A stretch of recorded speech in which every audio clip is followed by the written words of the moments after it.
Welcome to Unity Church of Sun Lakes. I'm Reverend Jeanne MacLaughlin. So glad to have you all here this morning. All right, we're going to open with Dennis Hubert singing one of his songs. I think all the songs that you're singing today, except for one, are all your songs. He's an incredible songwriter. So let's have a big round of applause for our musician this morning, Dennis Hubert. Thank you. Ready? You may know this one, I've sung it here before. I have decided to live abundantly. I have decided to live in joy. I have decided to live in peace. I have decided to live in love. Again, I have decided to live abundantly. I have decided to live in joy. I have decided to live in peace. I have decided to live in love. I gotta say my life changed a lot the day I rearranged my thoughts. I got more love, joy, and peace. Now I'm thinking thankfully. I have decided to live abundantly. I have decided to live in joy. I have decided to live in peace. I have decided to live in love. I gotta say my life changed a lot the day I rearranged my thoughts. I got more love, joy, and peace. Now I'm thinking thankfully. I close my eyes and look inside. I realize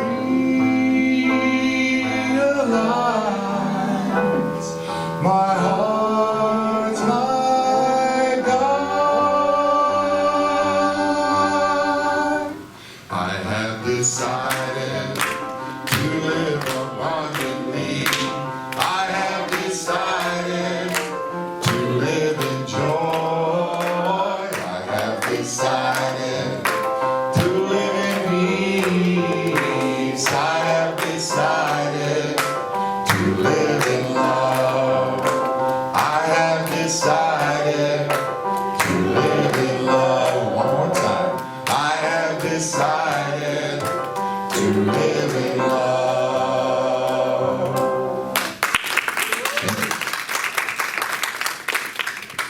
Thank you. Do we have any newcomers today? Yes, we do. Would you be so kind to introduce yourself today? Sure. I'm going to bring you this microphone. Oh, I think I can use my PE voice. Your PE voice. I used to be a teacher. I only taught PE for 4 years. Then they moved me into teaching health and sex education. Yay!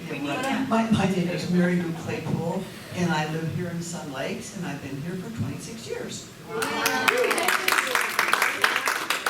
First name? Mary Lou.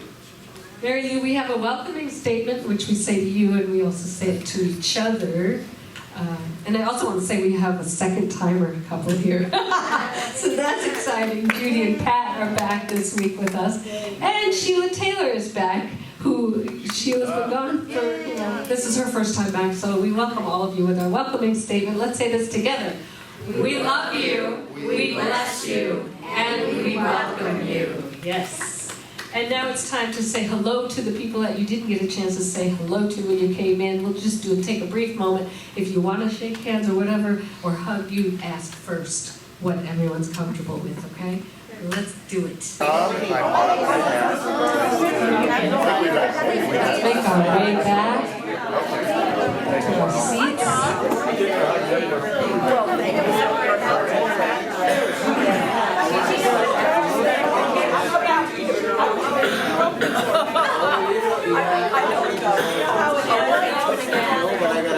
Let's make our way back to our seats. Prepare for opening prayer.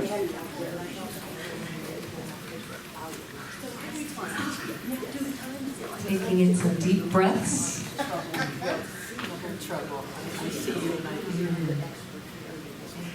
Listen to that buzz. That's the buzz of community and connection and sweetness. Like sweet chocolate. Sweet, sweet connections. So we take that journey from our head down into our heart center, if you haven't already. That chamber where we connect to that one presence, source, the God of our being, our co-creator, our partner. And it's a place where we are all one in spirit. There is no you and me. We are just one presence. And the joy of this community is that we are all like-minded. And that is a wonderful thing to experience.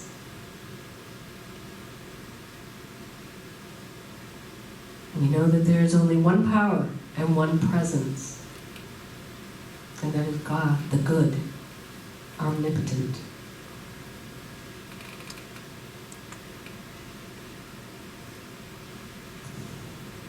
So today, as we celebrate our family of this like-mindedness, we know that the music is blessed through Dennis, and that the lesson today is blessed, and that each person today really truly connects, whether it be with another person here or with the message or the music. That each person that walks out that door today is lit up with light, wanting to connect with the rest of the world, to give, to ignite, to motivate others to shine. Because we know the truth of who we are, which is love and light.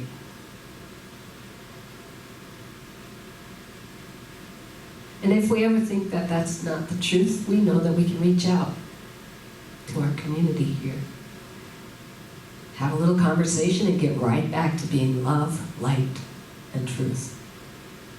What a gift. And we say a little prayer for those who couldn't be with us today, part of our congregation. We send them our love and our light, blessing them.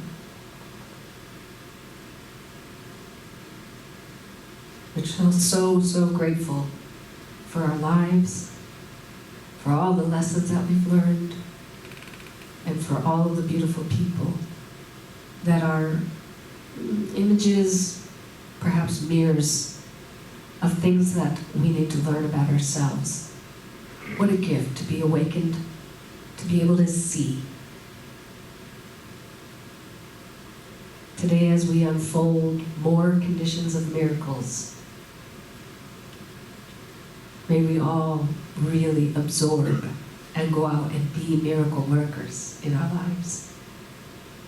For all of these blessings, we say, thank you, God. Amen. And now, Odie will come up and do the daily word.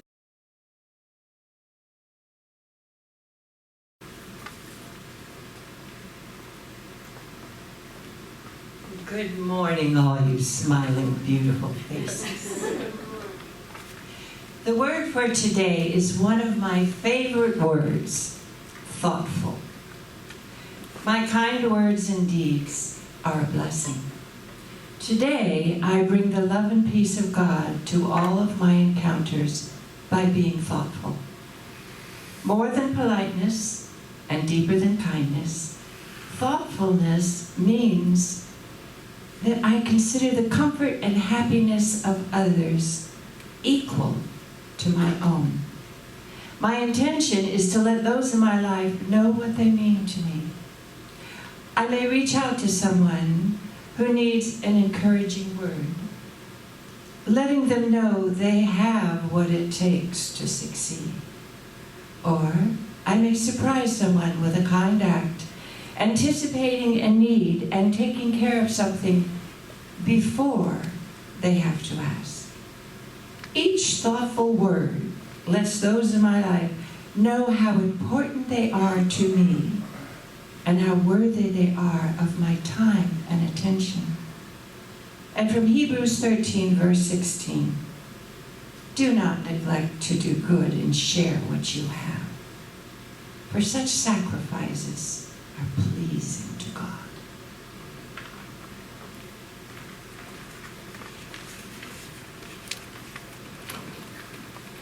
So thoughtful. Odie brought our beautiful flower arrangement today. And look at the thought that she put into that arrangement. Thank you so much. What a gift. And now we'll have Dennis lead us into meditation with another beautiful song. Thank you. I believe Odie made that arrangement. She did. Wow, you did?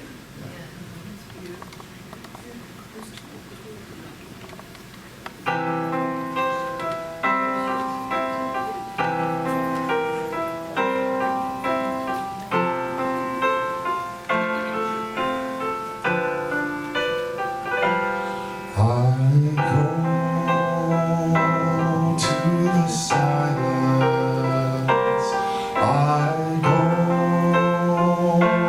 to the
going to venture into our bodies because we know that God is the one presence there that's always healing and always guiding us.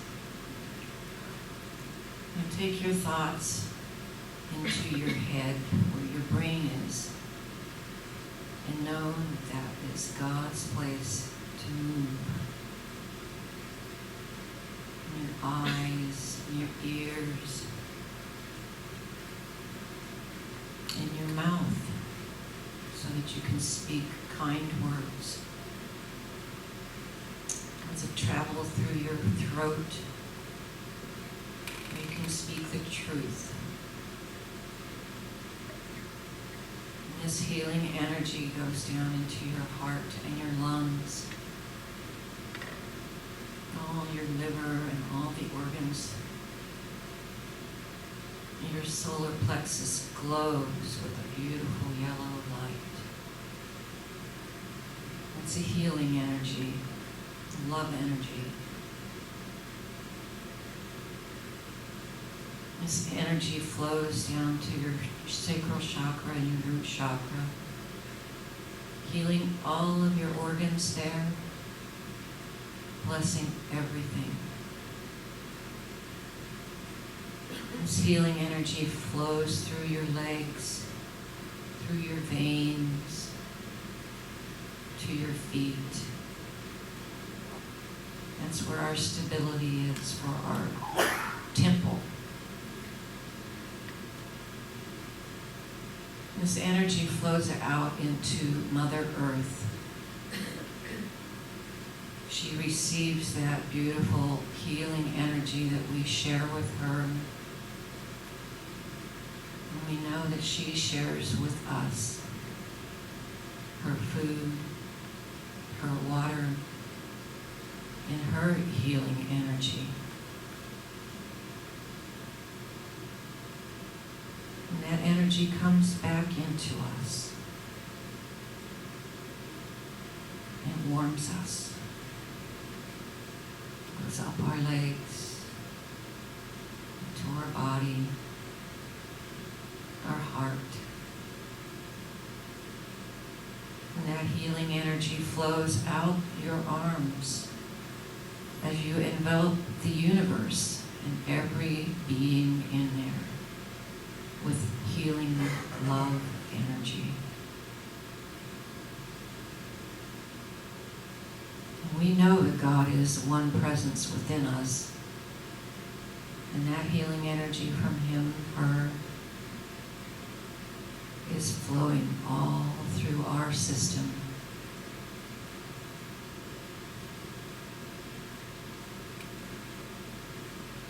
And as you come back into this room,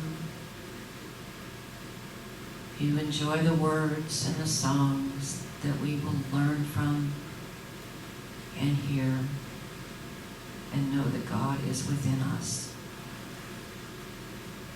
And so it is. So it is.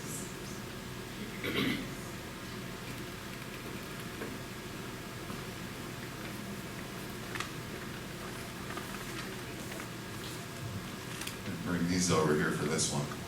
Just in case. Only sung this once before, so this is the second debut. Can you turn up a little? Thanks.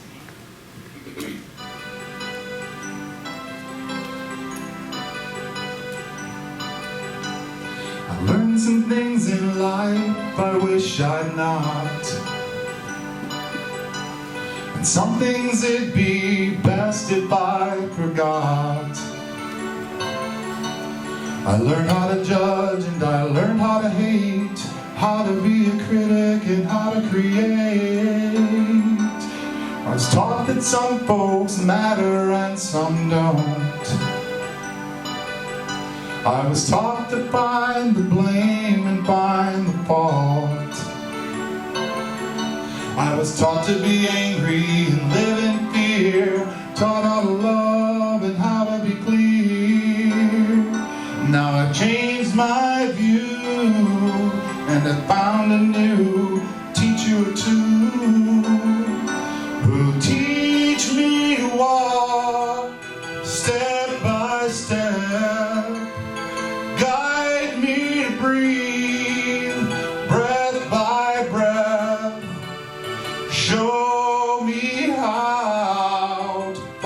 follow my heart. Help me to find my way through the dark. Lead me on the path of unconditional love. Teach me to see with the eyes of God. Now I know that I'm the only one to blame. My life results from choices I have made. Every turn to the left or shift to the right has taught me to follow the love and the light. Now I know my mind, and I know where to find the folks who are kind, who teach me to walk step by step, guide me to breathe breath by breath. Show me how to follow my heart. Help me to find my way through the dark. Lead me on the path of unconditional love. Teach me to see with the eyes of God. Now I've often said I learn something new every day. I found it's true as long as I'm prepared to say I don't understand, I just don't see. Please take my hand and gently lead me and teach me to walk step by step. Guide me to breathe breath by breath. Show me how to follow my heart.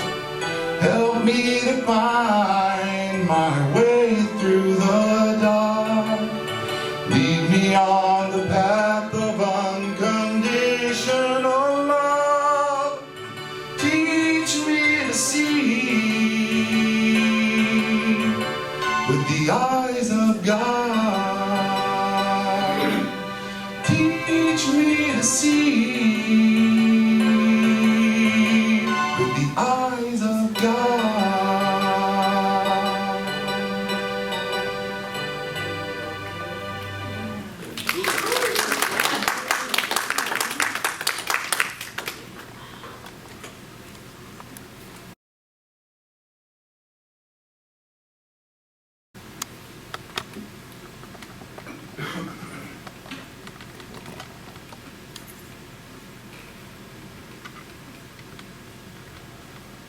Is that a brand new song?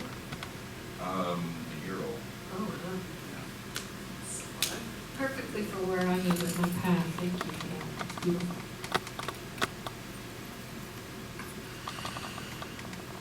In New Thought, we believe that Jesus was the master teacher. We call him our way shower. And he is not the great exception, but the great example. We do not deny the divinity of Jesus, but we do proclaim that that divinity resides in each one of us. And we do not deny that Jesus was the Son of God, but we know that we are all sons and daughters of the Most High, to use biblical language. We do not deny that the kingdom of heaven was revealed through Jesus, but say that the kingdom of heaven is also revealed through you and me. So this month, we're looking at creating miracles and the profound lessons on how to do that, what Jesus, the master teacher, our way shower, my love, the great example, gave us the miracle of the loaves and fish as distilled and interpreted by Dr. Todd Michael in his book, The 12 Conditions of a Miracle.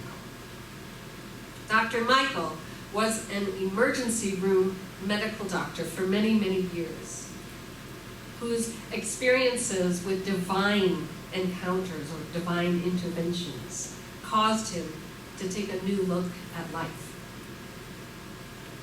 He went on an exploration of the concept of miracles and wound up discovering a spectacular blueprint for setting up the conditions for creating miracles in Jesus' miracle of the loaves and fish, which is the only miracle Jesus did twice, and the only miracle to be recorded in all 4 Gospels. Jesus was showing us the way, teaching us how to do what he did. In this miracle, Jesus was teaching us how to use the power that is in our own soul through a series of 12 conditions. I call them 12 states of consciousness. And we are exploring these states of consciousness this month because life is really all about consciousness. If you're not conscious, you're asleep. And life happens to you. When you're conscious, you co-create life, and that's what we are all about. So we've looked at the first 4 states of consciousness: emptiness, alignment, asking, and maximizing. And if you missed those last 2 weeks, you can always go back onto our YouTube channel to hear about the first 4 at Unity Church of Sun Lakes. You just look that up in the search engine on YouTube. So today we're going to jump right into conditions or states of consciousness 5, 6, and 7. So condition 5 is all about giving. And conditions 1 through 4 were in preparation for condition number 5.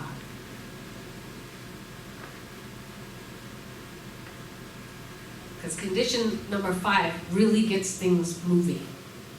It begins the flow. The flow begins with your sincere gift. According to the account given in the book of John, Andrew, one of the disciples, said to Jesus, "There is a small boy here who has 5 loaves of bread and 2 fish. He said he is going to offer them to us." Now, we can assume that this little boy was just as hungry as everyone else. But he offered what he had to the disciples with the innocence and the trust of a child. He gave what he had. And as he freely gave what he had, he set up the condition of the flow. With the little boy's gift, the disciples passed the food forward to Jesus, who kept things moving. First, by raising the gift above his head, recognizing the true source of these gifts. But we haven't gotten to that condition yet. And then, by giving the food back to the disciples to begin to be distributed. So the 5th condition or state of consciousness is giving. The act of giving relieves congestion and stimulates the flow and increase of resources. At Luke chapter 6, verse 38, we read, "Whatever measure you use in giving, large or small, it will be used to measure what is given back to you." A little jarring. Whatever measure you use in giving, large or small, it will be used to measure what is given back to you. You remember the story about the old woman in the biblical story where she gave 2 pennies, but it was all she had. That was a huge gift compared to what the Pharisees would give, the little leftovers that they had. But it was much more than her gift. In the words of Fillmore in the book Prosperity, he wrote, "See yourself as the steward of God, handing out his inexhaustible supplies. In this manner, you are setting into action mental and spiritual forces that eventually bring you large results into visibility. Be happy in your giving. God loves a cheerful giver because their mind and their heart are open to the flow of pure substance, of being that balances all things." If you look at the hand on the previous slide,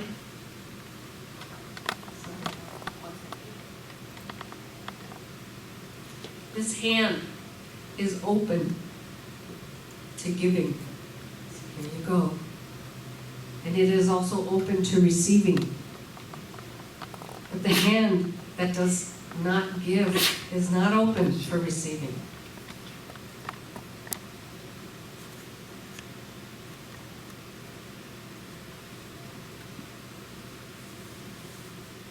When we give, we are being who we are at the core of the truth of who we are.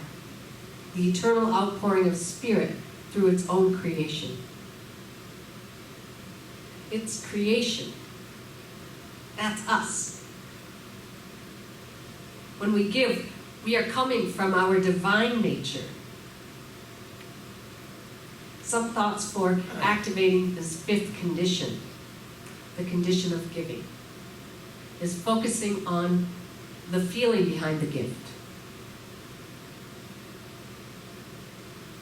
Of course, the mere act of giving has a power, but the intent behind the gift is that real power. I could give you a quick example. I remember a story, Lynn Twist. She was out getting all sorts of donations for the world to feed world hunger. And this corporation, the president had done some naughty things and was in the news. So he wanted to give her a big contribution to make his corporation look good again. She didn't even want to accept the huge donation. But she would take a $50 gift from someone who was poor because she knew that it would go 10 times further because that person was giving with a joyful heart.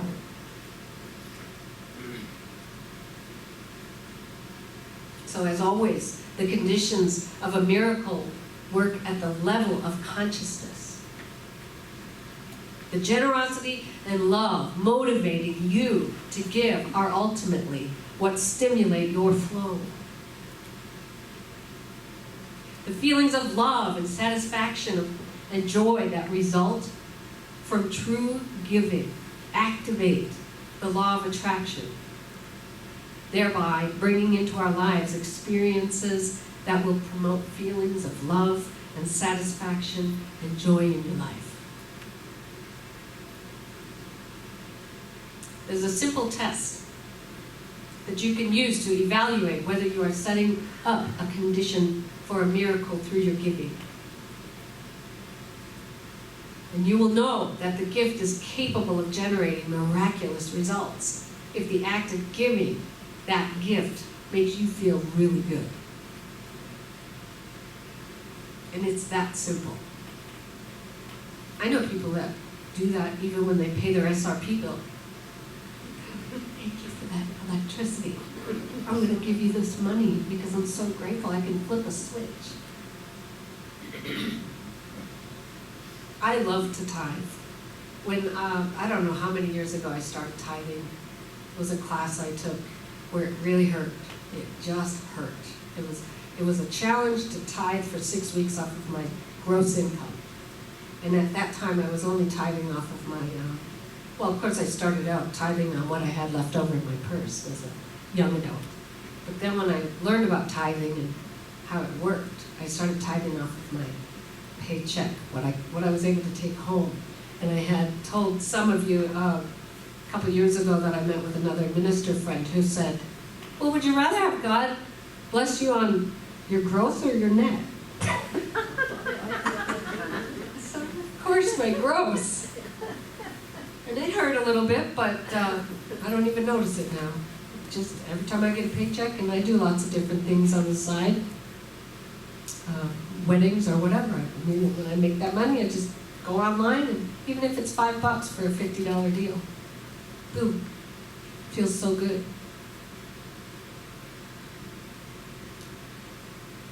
The key thing, though, is that there are no strings attached to the gift. It's just putting it into the flow of the universe. No strings attached. I have no expectations. Just feeding the flow. A true gift is always released freely. If a gift is given with any expectations that the recipient will act or think in any specific way as a result, then that gift will be ineffective in promoting your own miracles. Never give to manipulate someone in any way. However subtle. Never. It doesn't work.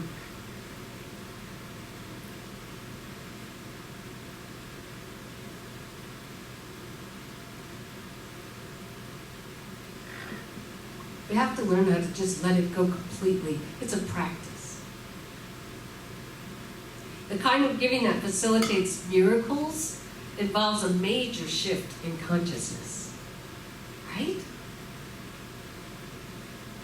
Completely forget about the reactions of the recipient of your gift and expect your true return, all of it, from the universe itself.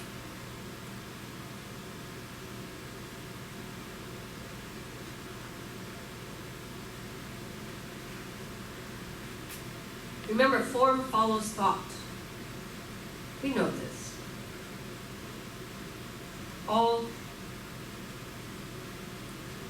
Whenever you expect a return from people, people can be the only channel of your return. So we're limiting it. When you expect your return from the universe, you open the universe as a channel for your return. Which channel would you really prefer? Finally, give consciously and thoughtfully. Think about what you're doing and make it a sacred act. Now, let's talk about condition number 6, which is really fun and really deep. Grounding. Condition number 6. In both occasions, when Jesus fed large numbers of people by expanding small amounts of food into large amounts of food, he told everyone to sit down on the ground.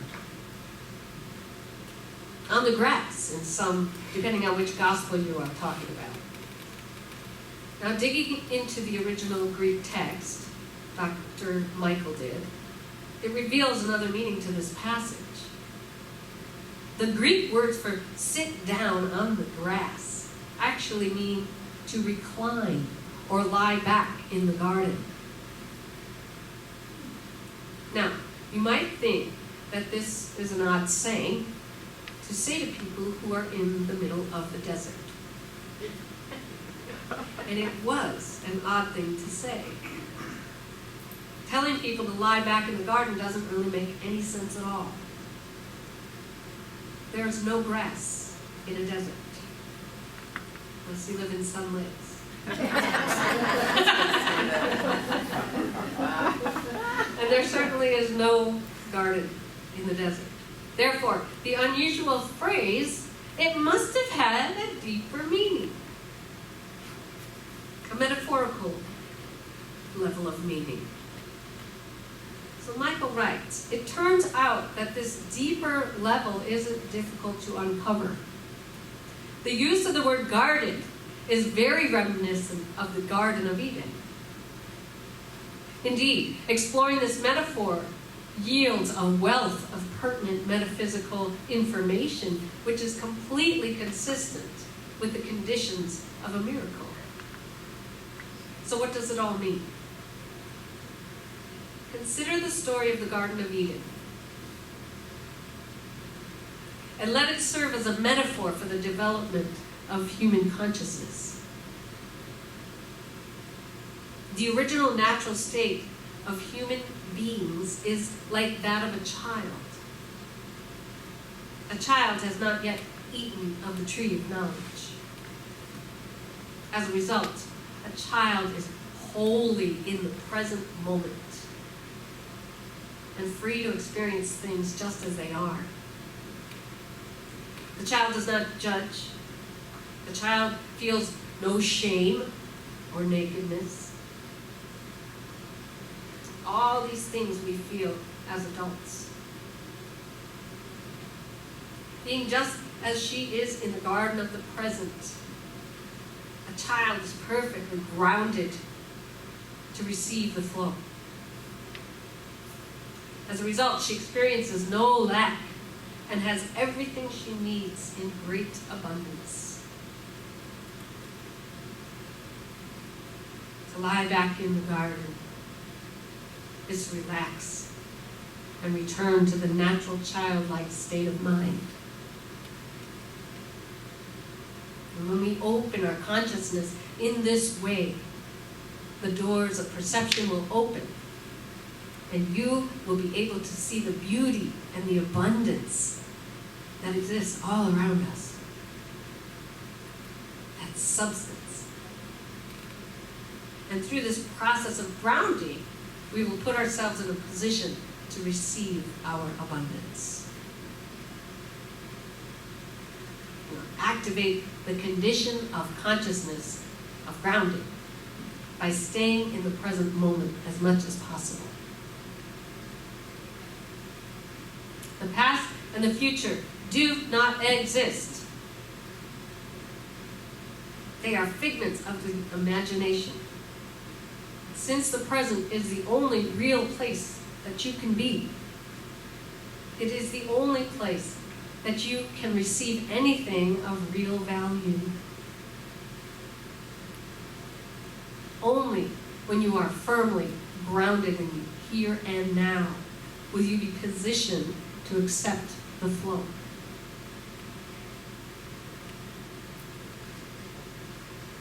In addition, the present is the only place that you can act.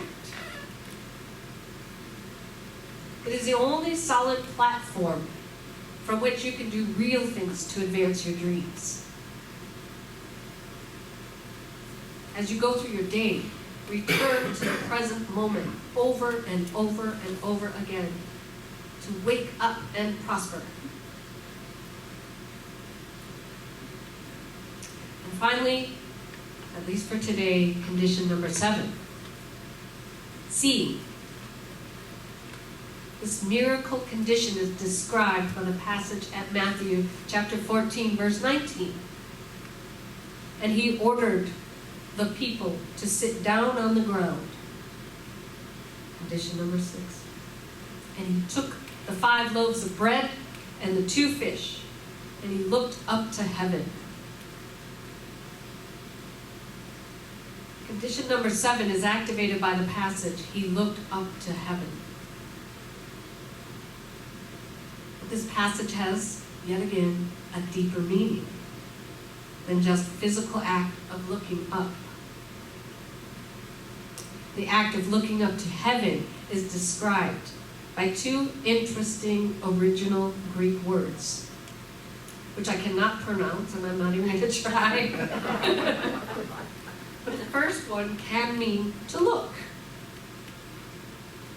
But it also means to recover sight.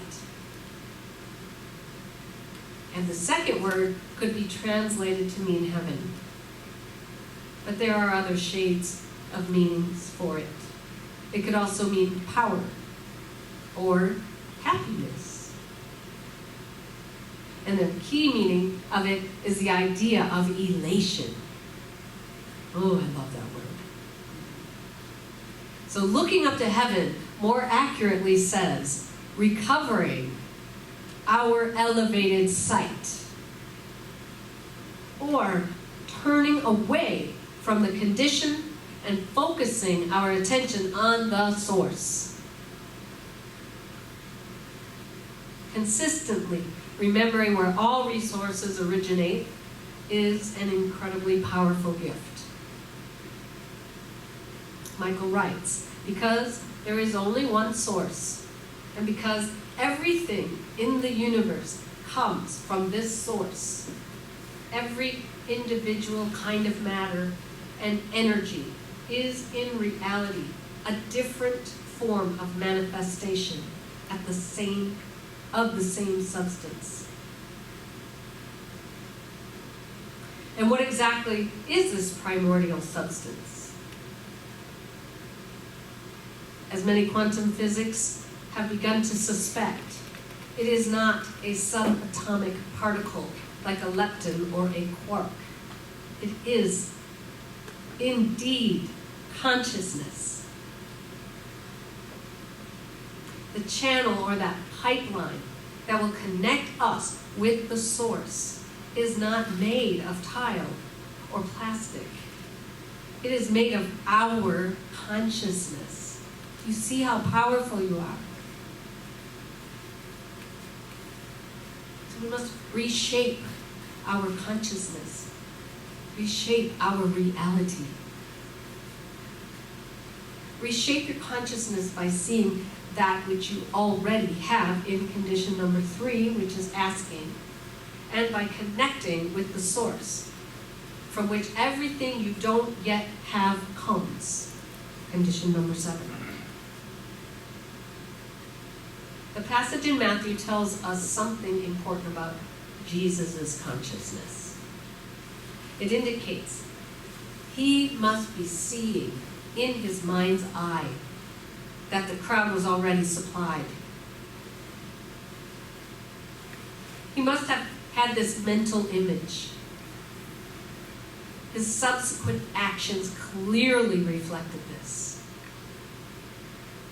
since the next thing he did was begin to distribute food confidently and generously and without the slightest hesitation.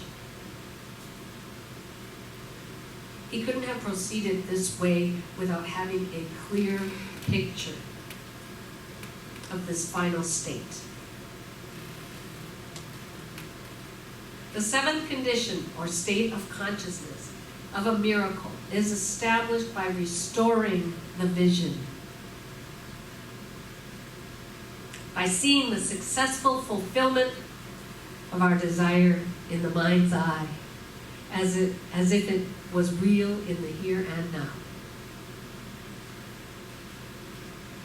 So here's a powerful illustration of this idea.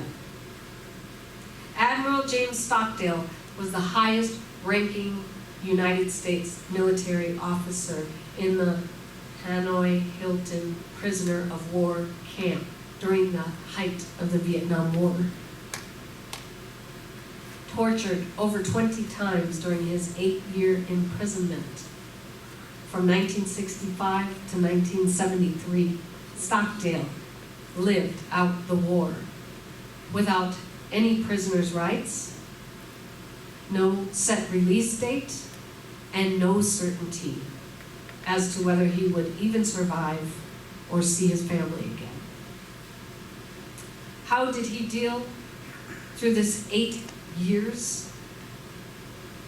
After his release, he was interviewed, and he said, "I never lost my faith in the end of the story. I never doubted that I would get out." That word, one word can sum that up: knowing.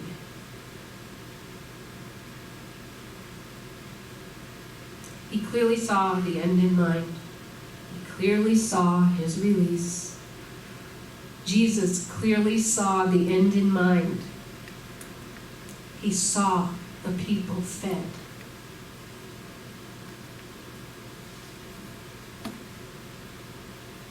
We've explored more than half of the conditions of a miracle worker. So let's, as a reminder, go through them again. Number 1 is emptiness. Number 2, alignment. Number 3, asking. Number 4, maximizing your resources. They're all around us. And today we have giving, grounding, and seeing. So now I ask you, as I asked you last week, to think of an area in your life that you want to work on with these. Well, I'm not just wasting my time up here. We're going to put this stuff to work, right? In our own lives, we're really going to use this stuff. So I want you to think about how have you applied them over the past weeks as they relate to your highest dreams, your visions. You are worth your dreams. You're worth it. You're worthy of it. So how will you apply these ones that we added today? I continue to encourage you to be intentional about this, because it is time that we stop talking about what Jesus did and start doing it. Right? It's time. It's time that we all start to be our miracle worker. Now, let's practice condition number 5, which is giving. I see what you did there. Clever. Giving to really get things moving in the flow. Remember that the flow brings with it sincerity, a sincere gift, giving consciously and thoughtfully, thinking about what you are doing and making it a sacred act. Thanks for giving. So let's say our giving statement today together.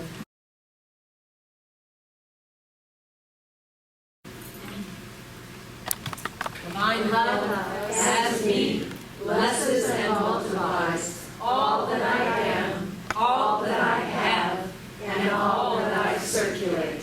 I am so blessed. Thank you, God. And now let's sing our offering song. I am so blessed by Karen Becker. Okay.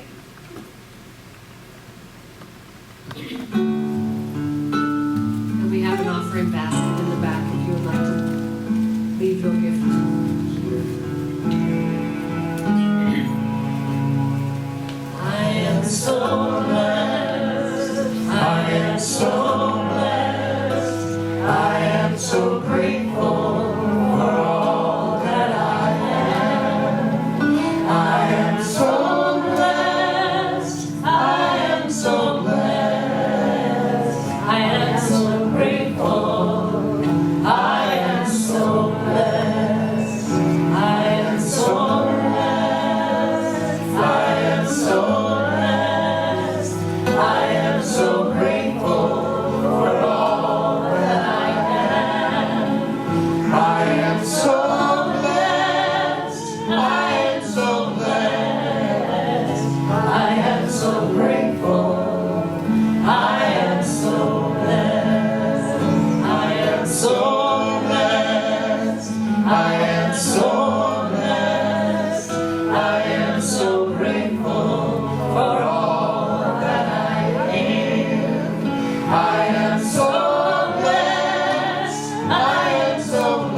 Offering gratitude statement together.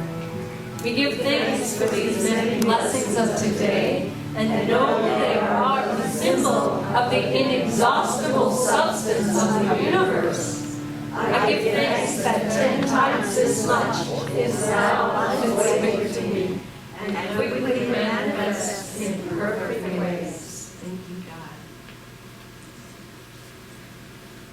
And our announcements today. Dennis, would you like to announce about your gathering? Okay, The Gathering is a really good book. It's called The Gathering, a 40-day guide to the power of group and personal prayer. So it's really amazing. It gives a new take on prayer and just some really great foundations for it. So I'd love to have everybody join us. I have a few, and some people who said they signed up, but I didn't get an email yet. So I have some papers in the back with my email on it, so please sign up with me, your email, because that's the only way I know, is if you email me. Okay, thank you, that's it. And then we're culminating that. It's a 40-day class, 6 weeks, and then we're culminating on the 40th day with a silent retreat, which Julia has been kind enough to host at her home. So that's all part of that. Talk about the pet blessing. Yes. Pet blessing next Saturday, 9 a.m., 9:30? Say 9:30? 9 to 10. It's going to be in the parking lot. We're going to try to get in that little grass area, but it's in this parking lot here, 9 to 10, next Saturday morning, 24th. What can we expect about a pet blessing? A pet blessing. Well, I don't want to give any clues, but we all know how pets bless us. So a pet blessing is just we're going to bring our pets. Most people want to talk about them for a little bit, so we'll probably do that, and then we're going to pray for them, bless them. We have a 14-year-old dog. She's got some issues, so we're going to bless her. Bring your cat. You don't have to bring her then. If you don't want to bring her, but you want to bless her, we'll bless you if you want to come. Yeah. All right. Thank you. That's it, right, for me? Okay. And then we have our board meeting today after the service. Anyone is welcome to join us.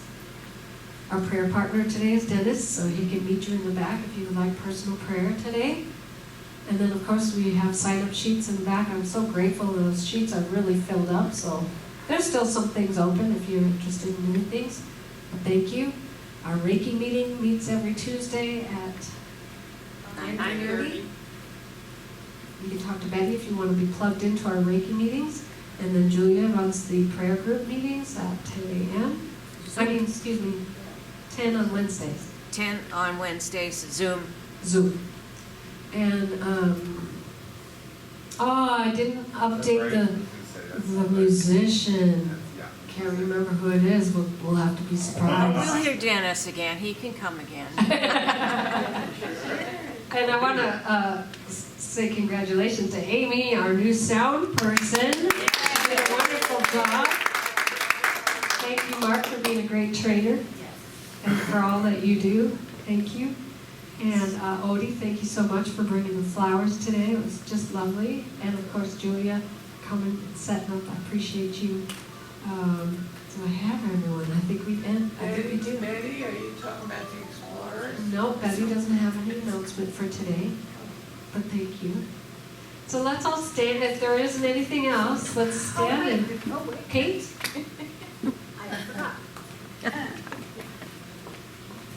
I forgot to bring the 4x4 flyers, but if you're interested in seeing an improv show, there'll be one here on September 28th. You can buy tickets for it. It's a dinner show. And that'll happen on September 28th here. Then there's another one in Cottonwood on October 28th. And you can get tickets for that at Cottonwood if you care to come to one or the other or both, whatever. Are they different shows? They are always, every show is different because we take suggestions from the audience and it's all ad lib. So there's no, I mean, we practice different games, but you can't rehearse for this because it's all spontaneous and off your head. So improv is very fun. It's something I never thought I would do, and I'm really enjoying it. So, and then on November 8th, also at Cottonwood, the fall show will take place, which I am also in, and it's called Sex Please We're 60. Are you the leading role in this? It's an ensemble piece. It's a very fun part that I have. They're really great shows, I think, too. Wonderful. Let's all stand and sing the peace song, or no, we're going to sing Dennis's Prayer for Protection. You guys have heard this, so please sing along. It's the prayer for protection, so you know the words. If you don't know the melody, you will in a minute.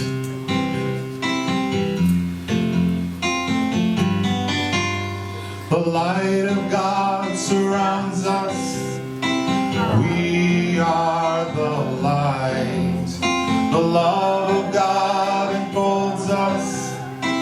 We are the love. The power of God protects us. We are the power. The presence of God watches over us. We are the presence wherever we are. God is. One more time. The light of God surrounds us. We are the light. I can hear you now. Love of God enfolds us. We are the love. The power of God protects us.